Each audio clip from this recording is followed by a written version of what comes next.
My wife texted me out of nowhere. Can't wait to see you. It wasn't meant for me. I was halfway up the stairs when I first decided to confront her. My hand gripped the railing, my heart already racing ahead of me, building a scene that hadn't happened yet. And then something stopped me. Not fear, not doubt. Something colder, clearer. This was bait. That realization settled in my chest like a stone. I stood there on the fourth step, listening. It was Monday morning, 7:15. Just minutes earlier, I had been in the kitchen pouring coffee when her phone lit up on the table. Camille's phone. She was upstairs getting dressed. I hadn't meant to look, just a reflex, the kind you don't think about when a screen lights up close by. But I saw it. 5 words. Can't wait to see you. Sent, according to the screen, to me. I read it once, then again, then a third time, slower, as if the meaning might change if I stared long enough. Upstairs, I could hear her moving around like any other morning. Drawers opening, the closet door sliding along its track. Ordinary sounds, safe sounds. Outside, a dog barked somewhere down the street. A car passed. The world kept moving like nothing had shifted, but something had. You live with someone for 17 years. You learn the rhythm of who they are, the small habits, the patterns. Camille was precise, careful. She labeled grocery lists, color-coded calendars, planned weeks ahead like it was second nature. She didn't make careless mistakes. Not like this. Not ever. And now this message sat there, perfect and deliberate, like a line from a script. I started up the stairs, ready to ask her directly, ready to demand something real, but halfway up, I stopped. Because it didn't feel like a mistake. It felt placed. Carefully. Intentionally. I went back down. Set the phone exactly where I'd found it. Poured myself another cup of coffee I didn't want, just to give my hand something to do. Then I waited. At 7:30, she came downstairs. Navy dress. Earrings. The way she dressed on gallery days. She smelled like that perfume she used to save for special occasions. Though lately she'd been wearing it more often, like the meaning behind it had shifted. Her eyes moved to the table, found the phone. She picked it up casually, like it was nothing at all, and slipped it in her bag without even glancing at the screen. That was the moment everything locked into place. If she had sent that message by accident, she would have checked. She would have panicked, corrected it, said something. Anything. But she didn't. She kissed me on the cheek, asked about the dry cleaning, reminded me that Lainey had soccer practice until 5. Her voice was smooth, practiced, like she was following a routine she'd rehearsed. I answered like everything was normal. I watched her walk out the front door, heard the engine start, the garage door lift, the gravel crunch as she backed out of the driveway. Then silence. I sat at the kitchen table, placed both hands flat against the wood, and let the truth hit me fully for 10 seconds. Just 10. After that, I moved. I picked up my phone and called Pete Vaughn. Told him I needed to see him at lunch. Told him not to ask questions yet. We met at a quiet diner off Route 7. A booth in the back where no one paid attention. I told him everything in under 5 minutes. The message, the perfume, the way she didn't check the phone. Pete listened the way he always did. Slow, thoughtful. He didn't interrupt. Just chewed his fries and let the silence stretch until the picture settled. Then he looked at me and said, "That wasn't an accident." I nodded. I already knew. "She wanted you to see it," he added. I stared at my coffee, watching the surface ripple slightly from my own unsteady grip. Pete leaned forward a little. "I've seen this before. A guy on my crew went through something similar. His wife set him up, pushed him until he lost control. He yelled, made a scene. She called the police. Within days, he was out of the house. Lost everything before he even understood what was happening." The words landed heavy. "It's a setup," Pete said quietly. "She wants you to react. Wants you out. And Lainey," I asked, my voice barely steady. He didn't sugarcoat it. "She's part of the plan." That was the part that cut the deepest. Lainey, 12 years old. The center of everything that mattered. I drove back with my jaw locked tight, thoughts moving faster than I could sort them.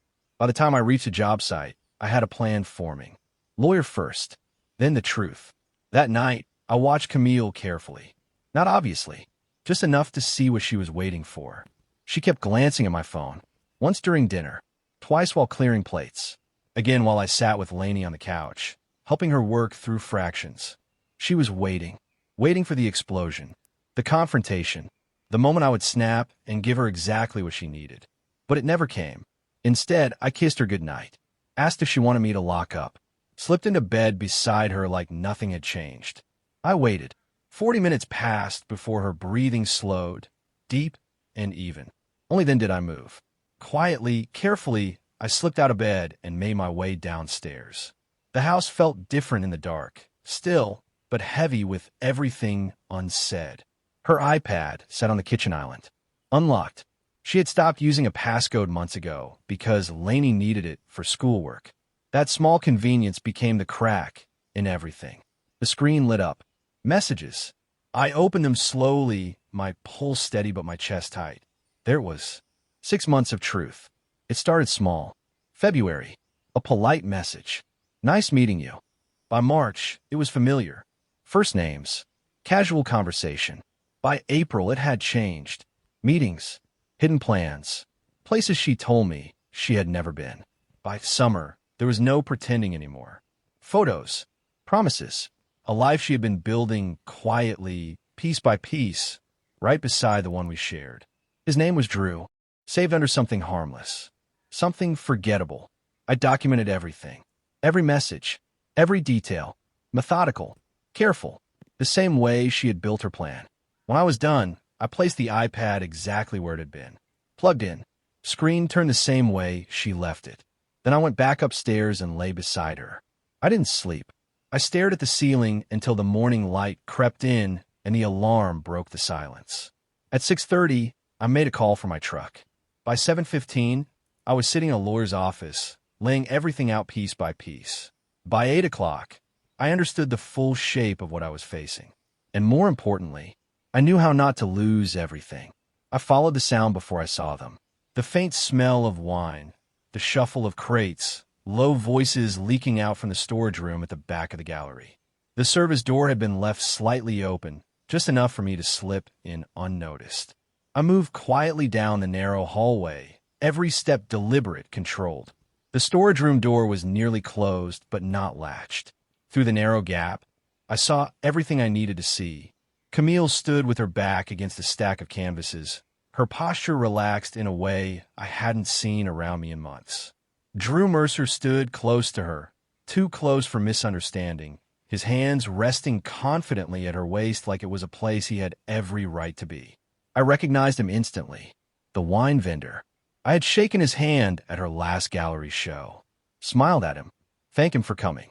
And now here he was, standing in a space that had once felt like part of our life together, acting like I didn't exist at all. I didn't rush in. I didn't speak. Instead, I pulled out my phone and took 2 steady photos through the narrow opening. No shaking, no hesitation. Then I stepped back, quietly, carefully. I left the way I came, closing nothing, touching nothing, as if I had never been there at all. Outside, the air felt heavier than it should have. I sat in my truck for a long time, staring straight ahead, the images replaying in my mind with a clarity I couldn't escape. When I finally started the engine, I didn't drive home. I drove to a Best Buy off Route 7. Inside, I bought a flash drive. Nothing special, just something reliable. I went back to the truck and, right there in the parking lot, transferred everything from my phone.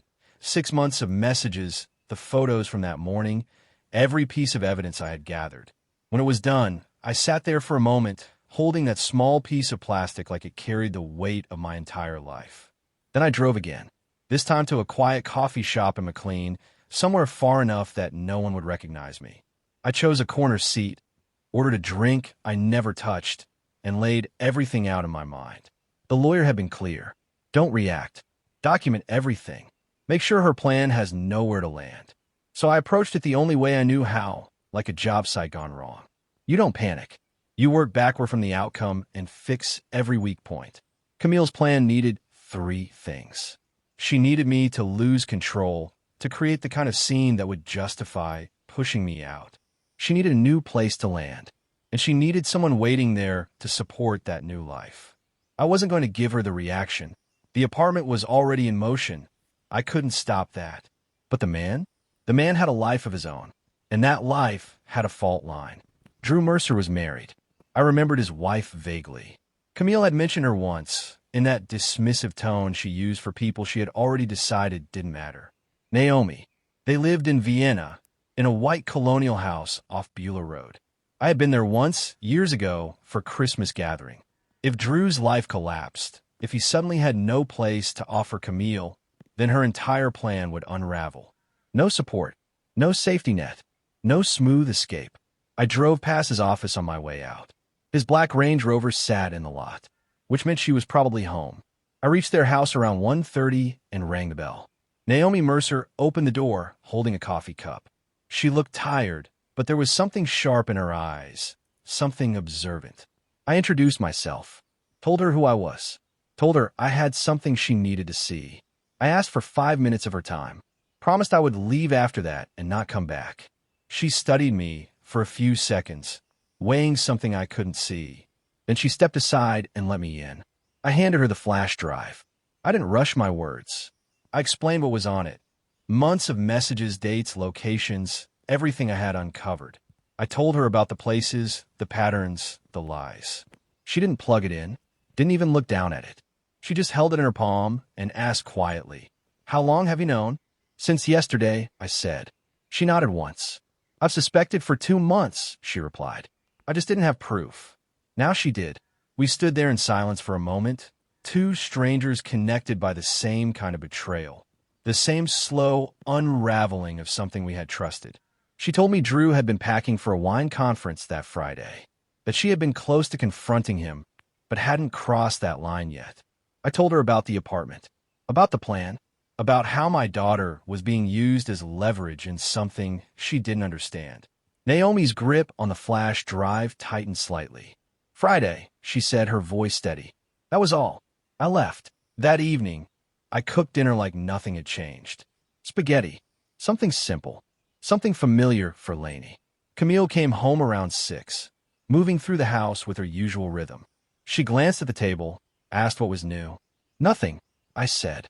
Long day. Friday afternoon, everything shifted. I was at a job site when my phone lit up. A message from Camille. "Where are you?" 2 words. Tense. Controlled. I replied simply, asking why. There was a pause. Then a longer message came through. Something about Drew having an emergency. The conference being canceled. She was just checking in. Casual. Too casual. I knew what had happened. Naomi had acted. Later that night, I got confirmation through Pete. His wife knew Naomi through their kids' school. The story spread quickly, the way these things always do. Naomi had confronted Drew that afternoon. Not quietly. Not gently. By 4 o'clock, he was out of the house with 2 suitcases. Locked out of their accounts. Cut off from everything he had been relying on. A lawyer already involved. His world had collapsed in a matter of hours.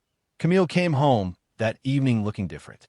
There was a tension in her movements, like someone trying to follow steps they no longer remembered. At one point, she dropped a wine glass and just stood there, staring at the broken pieces as if they didn't make sense. Later, her phone lit up. She stepped outside onto the porch. Through the window, I watched her silhouette, rigid at first, then shifting. A hand to her forehead, her shoulders trembling briefly before she steadied herself again. When she came back inside, she said nothing. Sent Lainey to bed. Told me she was going to take a bath. I sat in the living room with the television on mute, listening to the silence between the sounds of water running upstairs. The next morning, another message came through. This time a photo. A corner of a hotel room. Just enough to suggest something, not enough to explain it. 3 words followed. "Tonight. Same place." She was pushing harder now, trying to force a reaction before everything fully collapsed. I deleted it. Said nothing. Took Lainey to soccer like it was any other Saturday. That afternoon, Camille claimed her sister was coming over. Instead, she spent an hour on the back porch. Phone pressed her ear. When she came back inside, her eyes were red. She blamed allergies. I didn't ask. I already knew. She was trying to reach him, trying to understand why he wasn't answering the way he used to, why the plan they had built was falling apart piece by piece. That night, after she went to bed, I went into her office. Slowly, methodically, I searched. The lease was exactly where I expected it, in the second drawer, tucked between gallery contracts. 3 weeks to move in. Her name on the document. Not mine. I photographed everything. Every page. Every detail. The next morning, while she was out, I made copies. Slid them into a plain envelope and sealed it. By Sunday afternoon, the house was quiet. Lainey was away at a sleepover. Camille had gone to her sister's. For the first time in days, I was completely alone. And ready to take everything I had gathered, everything I'd held back, and decide exactly how this was going to end. I didn't rush. For the first time in days, I moved with a kind of quiet certainty, as if every step had already been decided long before I took it. I packed a suitcase for her, not carelessly, not out of anger, carefully. A week's worth of clothes, folded the way she liked them. Her good leather suitcase, the one she only used for important trips. I added her jewelry roll, her laptop, the binder of gallery contracts she kept organized down to the last page. Small things followed. Her toothbrush, the face cream she never traveled without. Then I paused. On her nightstand sat a framed photo of her mother. I picked it up, held it for a moment, then placed it gently on top of everything else. When I was done, I set the suitcase by the front door. The rest of her things, her closet, her books, her shoes, could wait. Her sister could come for them. I wasn't going to play a part in that. On top of the suitcase, I placed the manila envelope. Everything she needed to understand what had happened and what was about to happen. Then I sat down on the third step of the staircase with a beer in my hand and waited. At 5:40, I heard her car pull into the driveway. The sound of the engine cutting off. The quiet moment before the front door opened. Then it did. She stepped inside and stopped almost immediately. Her eyes landed on the suitcase. Then the envelope. Her purse slipped slightly off her shoulder, caught awkwardly at her elbow, as if even gravity had lost its rhythm for a second. I stood up slowly and walked toward her, stopping a few feet away. I met Naomi Mercer on Tuesday, Kim, I said, my voice steady. The envelope is yours. The lawyer has the rest. For a moment, she didn't speak. Her mouth opened slightly, then closed again. Her eyes moved from the suitcase to the envelope. Then, to me, searching, confused, like she had lost track of something she had been so sure of. It was as if the script she had written no longer existed. I didn't wait for her to find new words. I picked up my keys from the side table and walked past her toward the door. Stay at your sister's tonight, I said quietly. Lainey's with me. I didn't slam the door. I just closed it and left. 2 weeks later, the world felt different. Not fixed, not easy, but clearer. On a quiet Saturday morning, I loaded the truck while Lainey was still asleep. Fishing rods, a cooler, her duffel bag beside mine. The dog already in the back seat, restless and excited, his head pushing out the window the moment the engine started. We drove west for 3 hours, away from everything that had been unraveling, toward something simpler, the cabin at Smith Mountain Lake. We had bought it 12 years earlier with plans we never really followed through on. It had always been a someday place. Now it was real, and it was ours. The paperwork had made that clear. Her name had never been on the deed. The lawyer had confirmed everything. Lainey sat in the passenger seat, wrapped in her hoodie, her feet tucked up on the dashboard. She watched the road for a while before finally asking the questions I knew were coming. I answered them carefully, not with bitterness, not with anger, just the truth, shaped into something she could carry. Her mother had made choices that changed things. We weren't going to live together anymore. She could still see her whenever she was ready. Nothing about that part would be forced. The cabin, though, that was ours now. A place where things could be quieter, where we could figure out what came next without all the noise. She was silent for a few miles after that. Then she turned slightly toward me and asked, "Are you okay, Dad?" I kept my eyes on the road. "I'm getting there," I said. And for the first time, it felt true. The legal side moved quickly after that. Papers filed. Accounts settled. The house secured. Camille moved into her sister's spare room. Drew's life had unraveled in its own way, far from ours. Everything that had once been tangled together was now separating piece by piece. By the time we reached the cabin, the sun was high and bright over the water. I barely had time to turn off the engine before Lainey was out of the truck running toward the dock with the dog racing beside her. Her laughter carried across the lake, light and unburdened. I stood there for a moment, watching her, taking it in. Then I grabbed the cooler from the back, closed the truck door, and followed her down to the water. Not looking back,